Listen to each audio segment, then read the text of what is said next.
Assalamualaikum warahmatullahi wabarakatuh. Perkenalkan, nama saya Naila Rizky Ali. Saya dari program studi pendidikan matematika kelas C. Video ini saya buat untuk memenuhi tugas mata kuliah saya, yaitu agama, dari dosen pengampu Prof. Dr. Novianti Jafri, SPDI, MPDI. Baik, langsung saja ke topik pembahasan kita pada hari ini, yaitu mengenai Islam menghadapi tantangan modernisasi. Yang pertama, peran Islam dalam menghadapi dekadensi moral di era modern. Islam berperan dalam mengatasi dekadensi moral di era modern dengan meningkatkan pendidikan akhlak, penerapan syariah, dan penguatan komunitas. Selain itu, dakwah oleh ulama dan keteladanan tokoh agama membantu masyarakat untuk menjaga nilai-nilai moral dan menghindari perilaku negatif sehingga membangun lingkungan yang lebih baik. Kemudian yang kedua itu, pendidikan Islam sebagai benteng untuk menghadapi penyalahgunaan narkoba.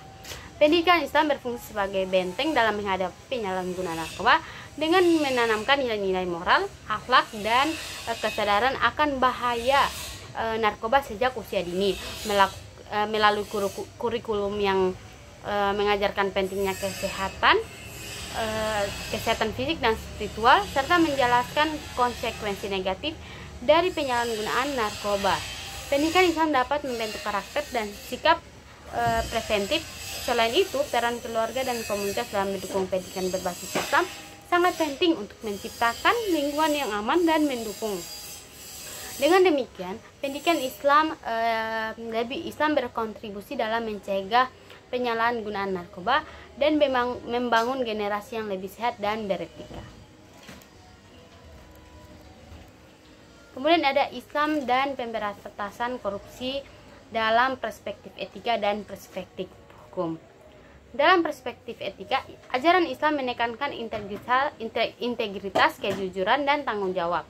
Korupsi dianggap sebagai tindakan merusak tatanan sosial dan bertentangan dengan nilai-nilai moral yang diajarkan dalam Al-Quran dan hadis.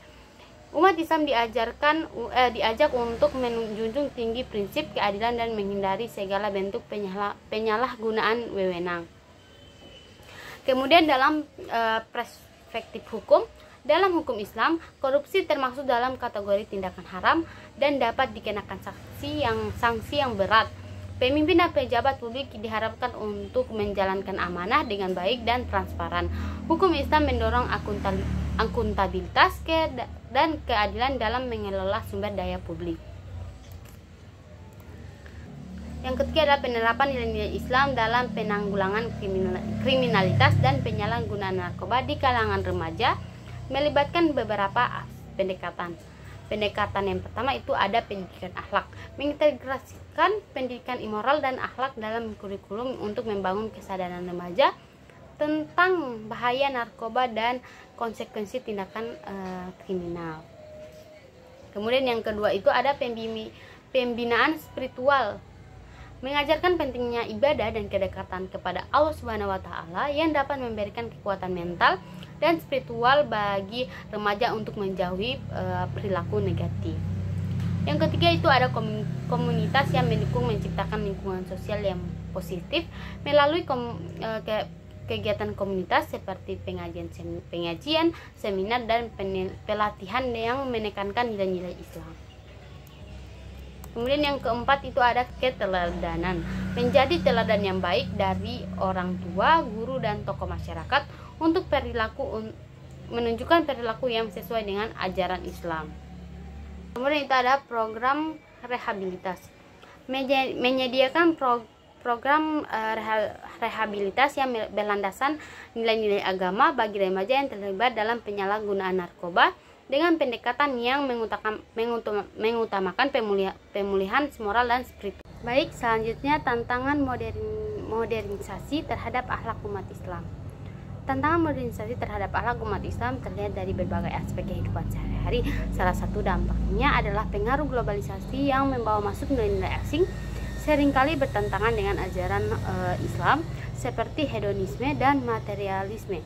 Di samping itu, banyak umat Islam yang mengalami krisis identitas, terjebak antara mempertahankan tradisi dan mengadopsi nilai-nilai modern, sehingga menyebabkan kebingungan dalam menjalankan prinsip akhlak yang baik.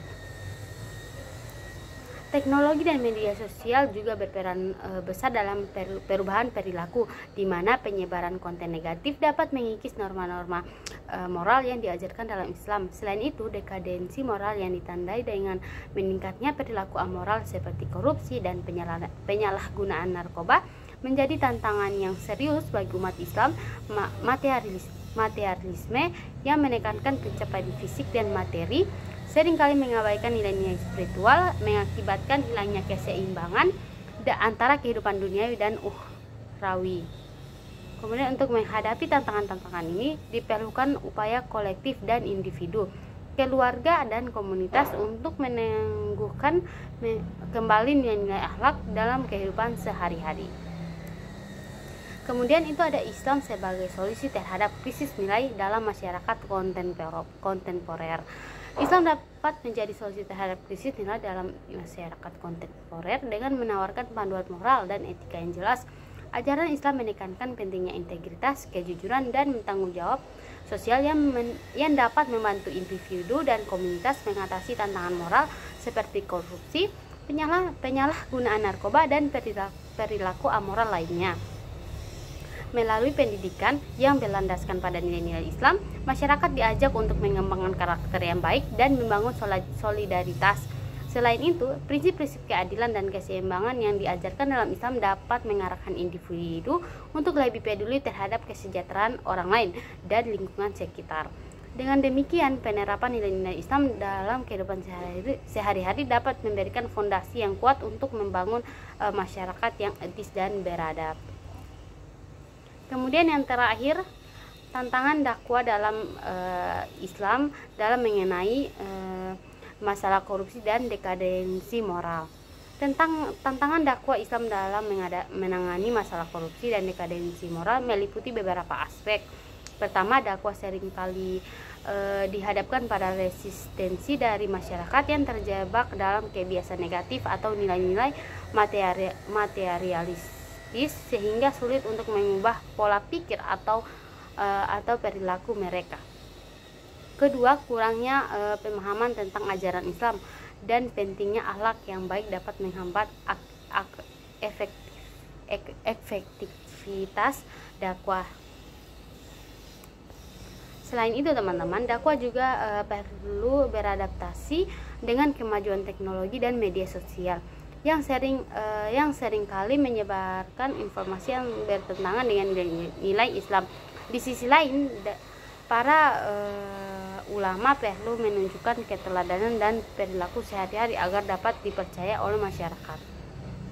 Dengan menghadapi tantangan ini, dakwah Islam harus dilakukan secara kreatif dan kontekstual, menggunakan pendekatan yang relevan untuk mendidik masyarakat tentang pentingnya integritas dan moralitas, serta mendorong partisipasi aktif dalam pemberantasan korupsi dan peningkatan akhlak.